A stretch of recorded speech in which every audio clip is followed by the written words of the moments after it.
ગુજરાતનો આવાજ।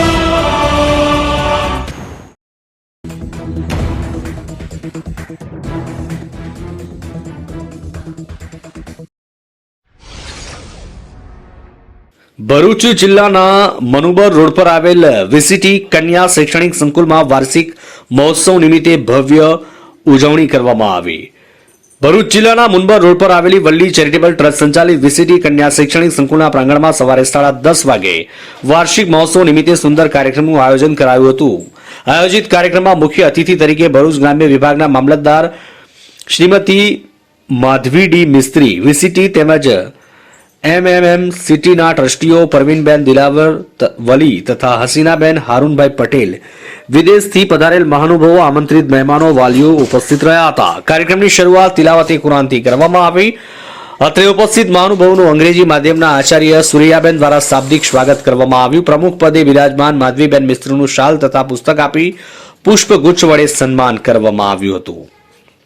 કાર્યક્રમને આગળ ધપાવતા ઉચ્ચતર માધ્યમિક વિભાગની વિદ્યાર્થીનીઓ દ્વારા અલ્લાહના 99 શ્રેષ્ઠ નામ સાથે રજૂ કરવામાં આવ્યા। ત્યારબાદ અંગ્રેજી પ્રાથમિક વિભાગની નાની બાળાઓ દ્વારા વેલકમ સોંગ, ગુજરાતી પ્રાથમિક વિભાગની વિદ્યાર્થીનીઓ દ્વારા મોબાઈલની બબાલ પર હાસ્ય રસિક ડ્રામા રજૂ કરાયું હતું।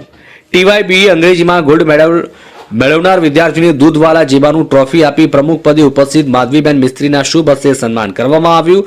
સાથે અંગ્રેજી પ્રાથમિક વિભાગની વિદ્યાર્થીનીઓએ ઇસ્લામિક આધારિત મેં બનના ચાહતી હું કૃતિ રજૂ કર્યા બાદ ઉચ્ચતર માધ્યમિક વિભાગની વિદ્યાર્થીઓ દ્વારા પીઝા પે ચર્ચાની સુંદર કૃતિ રજૂ કરવામાં આવી।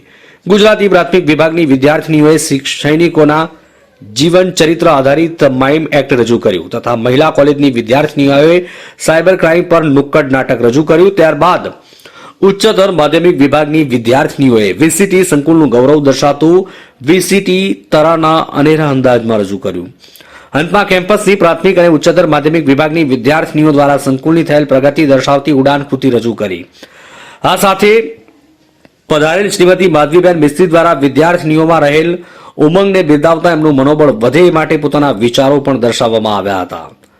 કાર્યક્રમને સમાપન તરફ લઈ જતા કેમ્પસના CEO નુસરત જહાંએ સમગ્ર વીસીટી પરિવાર વતી ઉપસ્થિત તમામ મહાનુભાવોનો તેમણે આપેલ અનમોલ સમય માટે આભાર વ્યક્ત કર્યો। સાથે સાથે કેમ્પસના તમામ કર્મચારીઓ, વિદ્યાર્થીઓ, વાલીઓ કે જેઓ આ કાર્યક્રમને સફળ બનાવવા સિંહ ફાળો આપ્યો તમામનો પણ ખરા દિલથી આભાર વ્યક્ત કર્યો હતો। અંતમાં મૌલાના ઇબ્રાહીમભાઈએ ટ્રસ્ટીશ્રીઓ તથા કર્મચારીઓ તેમજ તમામ વિદ્યાર્થીઓની પ્રગતિ માટે દિલથી દુઆ કરી હતી। માંચથી મોહસિન કારાનો રિપોર્ટ।